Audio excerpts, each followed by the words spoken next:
దేశ రాజధాని ఢిల్లీలో వానలు దంచి కొడుతున్నాయి. భారీ వర్షంతో Lutyens, Delhi, Kashmir gate, old Rajendra Nagar, Connaught place, Qutub Minar, Karol Bagh, Pragati Maidan, ITO, AIIMS, Mansingh road, Minto road, parliament, Naoroji నగర్లు నీట మునిగాయి. చాలా చోట్ల నడుములోతు వరకు వాన నీరు నిలవడం వల్ల వాహనాల రాకపోకలకు తీవ్ర అంతరాయం ఏర్పడింది. వచ్చే 2 గంటల్లో ఢిల్లీలో 3 నుంచి 5 సెంటీమీటర్ల మేర వర్షపాతం నమోదయ్యే అవకాశం ఉందని హెచ్చరించింది ఐఎండీ. ఈ మేరకు రెడ్ అలర్ట్ జారీ చేసిన వాతావరణ శాఖ తప్పనిసరి ప్రయాణాలు మానుకోవాలని సూచించింది.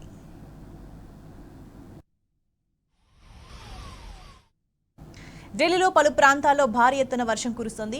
కుండపోత వర్షాలతో గాజీపూర్ కాలువలో పడి తల్లి బిడ్డ మృతి చెందగా సబ్జీ మండీలో ఓ ఇల్లు కూలి పలువురు గాయపడ్డారు.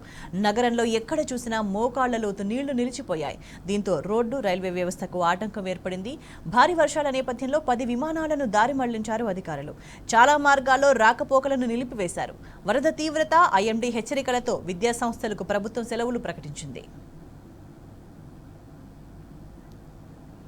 మరోవైపు ముగ్గురు సివిల్స్ విద్యార్థుల మృతికి నిరసనగా ఓల్డ్ రాజేందర్ నగర్లో విద్యార్థులు అర్ధరాత్రి వర్షంలోనూ ఆందోళన కొనసాగించారు. ఢిల్లీలో భారీ వర్షాలు కురుస్తున్న నేపథ్యంలో అధికారులు అప్రమత్తంగా ఉండాలని ఢిల్లీ లెఫ్టినెంట్ గవర్నర్ వీకే సక్సేనా తెలిపారు. ప్రజలకు ఎలాంటి ఇబ్బందులు కలగకుండా చూడాలని ఆదేశించారు. కోచింగ్ సెంటర్లలో సహా ముంపు ప్రాంతాల్లో సమస్యలను పరిష్కరించాలని సూచించారు.